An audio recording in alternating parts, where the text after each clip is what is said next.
Hello friends, आइए हम लोग जानते हैं आज आरसीसीबी के बारे में कि आरसीसीबी क्या होता है और इसको किस लिए यूज किया जाता है और ये कितने प्रकार का होता है। तो चलिए इस वीडियो को पूरा देखिए और हाँ, अगर आप न्यू है तो मेरे चैनल को सब्सक्राइब कीजिए। तो दोस्त, आरसीसीबी क्या होता है? आरसीसीबी एक रेसिडुअल करंट सर्किट ब्रेकर होता है। रेसिडुअल का मतलब होता है बचाव, ठीक है, बचाओ, आपको सेव करना आपका हार्डवेयर को, ठीक है। तो रेसिडुअल भी एक सर्किट ब्रेकर है, ठीक है। और सर्किट ब्रेकर का मतलब होता है एक ऐसा उपकरण जो कोई भी इलेक्ट्रिकल फॉल्ट होने पर ऑटोमेटिक सप्लाई को भेजना बंद कर देता है। तो इसी तरह आरसीसी भी एक सर्किट ब्रेकर है जो कि फॉल्ट होने पर इलेक्ट्रिकल सप्लाई को आगे भेजना बंद कर देती है। और आरसीसी भी एक लो वोल्टेज सर्किट ब्रेकर है और इसका उपयोग 1000 वोल्टेज के नीचे ही किया जाता है, ठीक है। तो दोस्त, आरसीसी भी जो है आपको एमसीबी की तरह दिखेगा, जो आपका मिनिएचर सर्किट ब्रेकर है उसके तरह दिखता है, ठीक है। और आरसीबी को जो है आपको एमसीबी के साथ ही इंस्टॉल किया जाता है, ठीक है। बहुत लोग सोचते हैं कि हम आरसीसी भी इंस्टॉल कर देंगे तो वहाँ पे एमसीबी को इंस्टॉल करना मतलब जरूरत नहीं है। नहीं, गलत है आप, ठीक है। आपको एमसीबी भी इंस्टॉल करना है और आपको आरसीबी भी इंस्टॉल करना है। एमसीबी क्या होता है कि अगर ज़्यादा वोल्टेज होता है या कुछ फॉल्ट होता है तो ट्रिप मारता है, ठीक है। और ये आरसीसी भी क्या होता है कि अगर कुछ आपके मशीन में कुछ फॉल्ट है, ठीक है, या आपका जो आपका मशीन जो करंट ले रही है, ठीक है, और उसमें कुछ उसका जो वैल्यू में कुछ अंतर होता है, तो आरसीसी भी क्या होता है कि वो ट्रिप पहले मारेगी एमसीबी से। और आपका जो मशीन है, जो होम अप्लायंस आप लोग यूज करते हैं घर में, जैसे फ्रिज है, टीवी है या कुछ वॉशिंग मशीन कुछ भी यूज करते हैं, तो आपको जो है फॉल्टी होने से बचाता है वो, ठीक है। और हम लोग जानते हैं इसके बारे में। देखिए, आरसीसीबी को किस फॉल्ट से सुरक्षा देता है। आरसीसीबी जो आप यूज करेंगे तो आपको किस फॉल्ट से सुरक्षा देगा।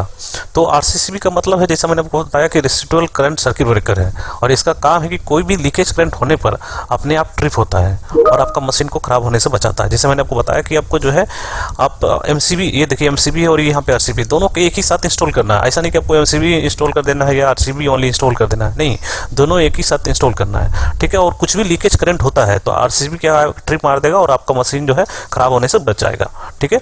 तो आरसीसी के देखिए यहाँ पे आपको दो प्रकार के यहाँ पोल दिया हुआ है। यहाँ पे देखिए 1 और 2, मतलब ये 2 पोल का है, और यहाँ पे देखिए 1 2 3 4, इसका मतलब ये 4 पोल का है, ठीक है। तो आरसीबी आपको 2 पोल या 4 पोल मार्केट में उपलब्ध है, आप जो है परचेस कर सकते हैं मार्केट से, ठीक है। और हम जान लेते हैं कि लीकेज करंट क्या होता है, ठीक है। तो एक एग्जांपल मैंने यहाँ पे दिया है, आप समझ सकते हैं। लीकेज करंट का मतलब होता है अगर हम कोई मशीन चलाते हैं तो वह मशीन कुछ करंट खर्च करती है या करंट पूरे पावर केबल में एक समान होता है। उदाहरण के लिए, यदि आपने सिंगल फेज मोटर चलाई है तब वह मोटर उतना ही करंट खींच रही है जितना करंट हमारे फेज वायर में और न्यूट्रल वायर में आएगा। हम लोग दो केबल यूज करते हैं, एक आपका फेज कराता है, एक न्यूट्रल कराता है। इन दोनों तारों में करंट समान रहेगी, ठीक है। तो आपको दोनों तार, आपका फेज वायर और न्यूट्रल में जो तार है, दोनों तार में क्या होगा, करंट जो है समान रहेगी। और आरसीबी यह जांचता है कि वह वही करंट न्यूट्रल में है जितना करंट फेज में है, ठीक है। जो जितना करंट आपका न्यूट्रल में रहेगा उतना ही करंट फेज में रहेगा, ठीक है। तो ये जांचता है और ये भी जांचता है या नहीं है, ठीक है। और जैसे ही इन दोनों करंट के वैल्यू में अंतर होता है, आपका न्यूट्रल और आपका फेज में करंट में जैसे ही अंतर होता है, तो आरसीसीबी को लगता है कि सिस्टम में कहीं कोई लीकेज फॉल्ट हो गया है और वह ट्रिप हो जाता है, ठीक है। तो जैसे ही आपको कंपेयर करता है आपका फेज वायर और न्यूट्रल वायर में कुछ आपका जो करंट का वैल्यू का अंतर तो नहीं है, और जैसे ही अंतर होता है तो ये एमसीबी क्या होता है, ऑटोमेटिक आपका ट्रिप हो जाता है। तो इससे क्या होता है कि जो भी आप यूज कर रहे हैं, जो भी मशीन का कनेक्शन दिए हुए हैं आप एमसीबी के साथ और आरसीसीबी के थ्रू, तो वो क्या होता है, आपका बच जाता है, चाहे वो टीवी हो, जो भी आप घर में यूज कर रहे हैं, ठीक है।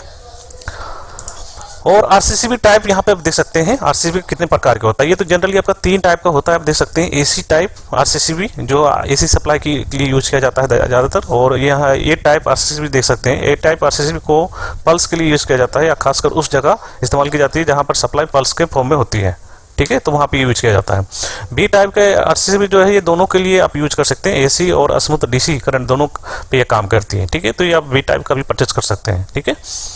और हम यहाँ पे दिखाते हैं, जो यहाँ पे एमए जो लिखा हुआ रहता है, इसका क्या मतलब है, ठीक है। तो आरसीसीबी पर लिखी एमए या करंट सेंसिटिव वैल्यू कहलाती है। ये जो है आपका 30 एमए है, ये करंट सेंसिटिव वैल्यू कहलाती है, ठीक है। ये आपका 10 एमए का आएगा, 30 एम का आएगा, 150 एम का आएगा, 300 एम का आएगा, 500 एम का आएगा, 1000 एम की रेंज में आती है। बिल्कुल आपको ज़्यादातर आपको 13 एम और 150 एम और 300 एम ही देखने के लिए मिलेगी जब आप मार्केट में परचेस करने के लिए जाएंगे, ठीक है। तो 30 एम, 150 और 300 एम कोई देखने के लिए मिलेगी, आप परचेस कर सकते हैं। लेकिन ये जो है आपका RCCB है जो दोस्त ज़्यादा कॉस्टली होता है।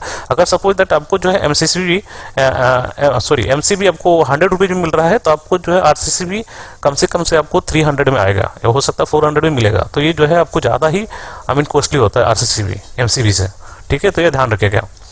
और MA का मतलब जैसा कि मैंने आपको बताया कि मैंने एक आपको उदाहरण दिया था कि RCCB फेज और न्यूट्रल के करंट में अंतर को देखकर ट्रिप करती है, तो ये MA ही वैल्यू है, ठीक है। ये जो MA वैल्यू है, ये इस वैल्यू से ही आप जो है ये पता लगा लेता है आपका RCCB की आपका न्यूट्रल और फेज वार में हमें करंट का वैल्यू का कोई अंतर तो नहीं है।